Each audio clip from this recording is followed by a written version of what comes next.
After a whole week of deny, deny, deny, the truth finally leaked like a 240p telegram video from a burner phone in South Iran.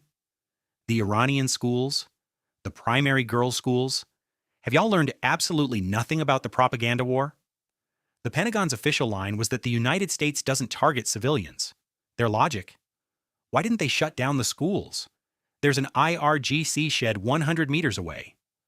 Imagine being an 8-year-old girl trying to learn long division while a $3 million GPS-navigated Tomahawk cruise missile, a masterpiece of American engineering, decides your playground is a high-value strategic asset because some guy with a beard stood there during the early Obama era. It's looking 99% certain the U.S. did it. How do I know? Look at the footage. That's a Tomahawk. Iran doesn't have them. Israel doesn't even have them. This was a bespoke, artisanal American strike. But why? Why target a school? Well, according to the big brains in D.C., those kids were human shields. They simply had to go. It's tragic, but hey, what were we supposed to do, man? Not strike the base? That's a crazy idea. Let's imagine this in your hometown. A psychotic serial killer barricades himself in your old kindergarten. Option A: a complicated, logical police standoff to extract the lunatic while protecting the kids. Option B: just nuke the zip code. No policemen risk their lives. Mission accomplished, bro. Good job. Don't read the small print about the 150 pulverized children. That's just collateral damage for the quarterly earnings report. Actually, the human shield excuse is a total hallucination. Satellite data shows this plot of land was part of a military facility 15 years ago, but 8 years ago, they shrunk the base, built a road, and sold the land. It became a school with colorful murals and a running track. If Pete Hegseth, the man himself, had surveyed Google Satellite View for even 2 seconds before clicking Confirm Purchase on that strike, he would have realized, oh, that's a freaking school.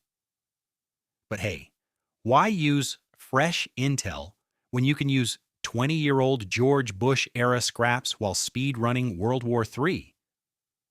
Trump's description was actually perfect. You just have to swap the word Iran with America. He says they have no accuracy. He says it's all under investigation. And then you have the MAGA crowd and westernized Iranians coming up with justifications. They say, because it happened on a Saturday, the kids must have been captives. 2 issues. A, why does that make mag-dumping a missile on them okay? And B, you obviously don't know that the Iranian work week is Saturday to Wednesday. These kids got pulverized on a Monday morning at 10 a.m. while they were fasting for Ramadan. There's something uniquely modern warfare about bombing your enemy while they're hungry. War is hell, they say. But this isn't a war. It's a state of mind, or an excursion, or a beginning that is also an end. It's a vibe, honestly. Trump says he's the president of peace, while the sky is literally raining tomahawks. And people ask, why did it take a week for the video to come out? Because the supreme leader has the ultimate off switch for the internet. It's the perfect weapon. You can't protest if you can't tweet. You can't have an opposition leader if no one knows they exist. And don't even get me started on the new Ayatollah. If you thought the last guy was bad, this one is way more hardline. Good job, guys. We just created a brand new supreme martyr for tens of millions of people to worship. We could have spent that money on health insurance for 5 million Americans or 400 Epstein Islands, but instead, we replaced one Ayatollah with a version that hates us even more. Now let's talk about the excuses. Trump's favorite theory is that Iran accidentally struck their own school at the same time we struck the base. The odds of that are 1 in a billion. A Russian-made Shahed drone costs $25,000. A Tomahawk costs $3 million.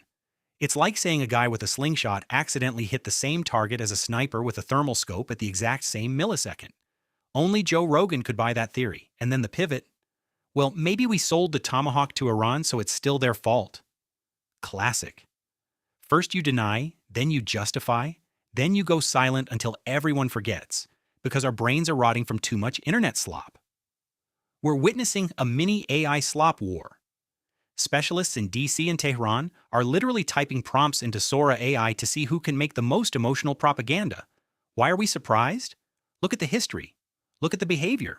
Schools, hospitals, Civilian infrastructure, they say it's to eradicate terror, but is segregating the West Bank about terror? Is annexing Syrian land about terror? Or is it about the Million Russian plan mentioned in the Epstein files?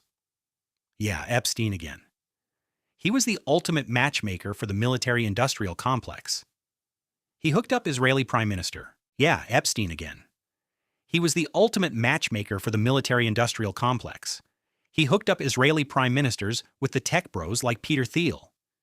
He put them all onto Palantir, the software that's now so integrated into US and Israeli missile systems that they're basically one giant AI-powered war machine.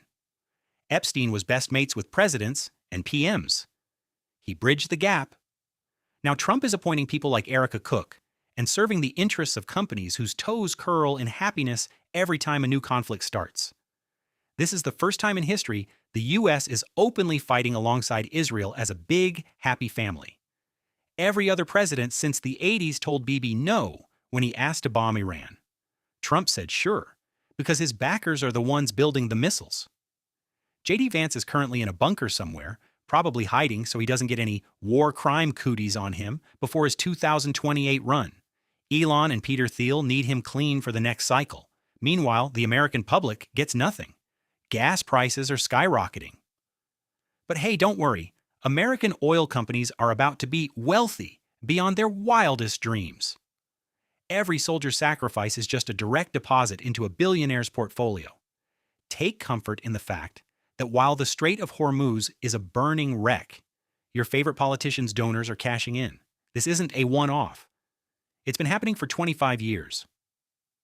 And for the Western Persians who think they're different because they aren't Arab, the Tomahawk doesn't care about your Indo-European DNA. To the AI picking targets in a windowless room, you're just a pixel. So stay sheltered. Don't leave your home. And for the love of God, get a VPN before the angels get dispatched to your IP address.